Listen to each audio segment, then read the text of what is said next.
American muscle cars are so awesome now. People are building incredible projects. Chassis stiffness is a huge part of a project car. We're going to show you how to put our subframe connectors in, which tie the rear suspension with leaf spring pickup points to the front subframe area. Our subframe connectors arrive to you 100% powder coated for great rust prevention. It's important to grind this powder coat off so the weld will stick. You can use a round file or flat file to accomplish this task.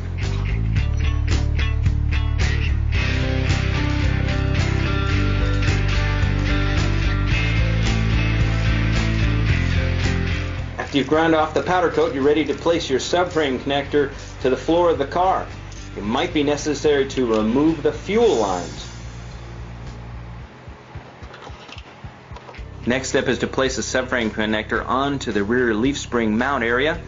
We'll take a scribe to mark the area because this will have to be ground off. Have to grind off the old undercoat, the old paint. It's important to do the best job possible here because then the weld will penetrate to the chassis.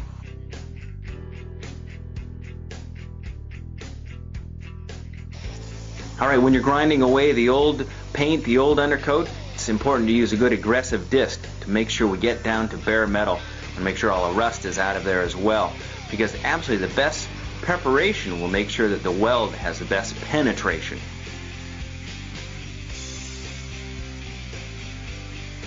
Need to be patient. Make sure that you get all the old stuff off the car because again, preparation is everything in this step.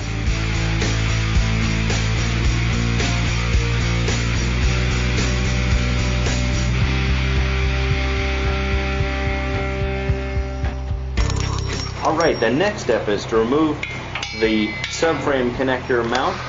Take the bolt out and also remove the mount as well, the rubber bushing, because in our kit you're supplied with brand new polyurethane bushings. It's best to use a long screwdriver or pry bar so you really get some leverage on the subframe.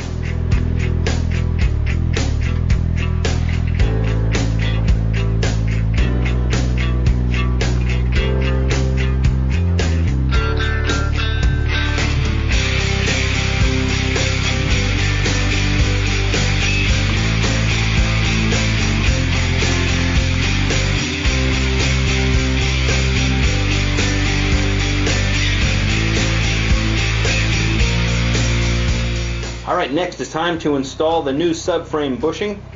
The subframe has been pried down so you have space at the top between the floor and the subframe to get the multi-piece bushing in place.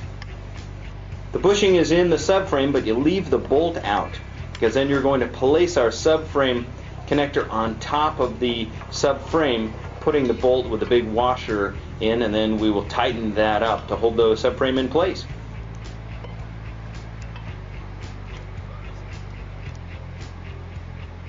With the subframe still loose, we slide our subframe connector onto the subframe, place the bolt in, make sure that the back of the subframe connector is up against the leaf spring mount, and we'll take our air gun or just a normal ratchet and snug down the bolt in the subframe connector.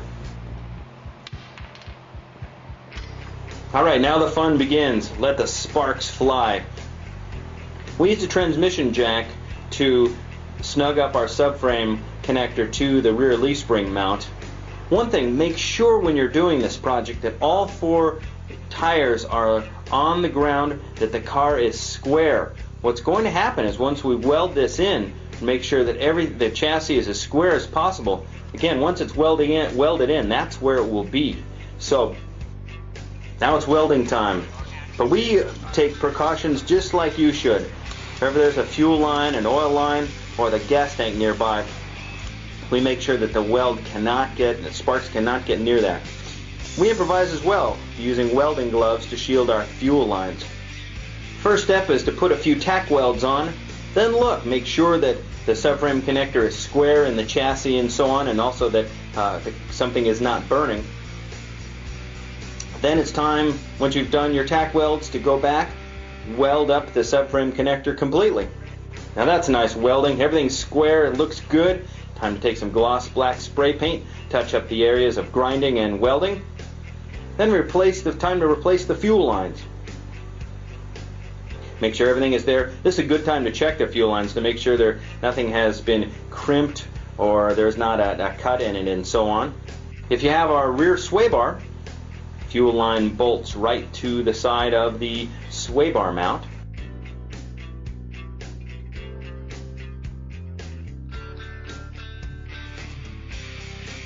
Alright, the back is all set, looks good. Now we go to the front. Our subframe bolt is tight. Now it's time to mark the sides of the subframe connector where we will then drill out the subframe so that we can bolt in the front. Our subframe connectors are bolt-in, so you can always take the subframe out of your car. We put extra bolts in the side for the utmost in chassis rigidity. Here we're using a unibit to enlarge the size of the hole.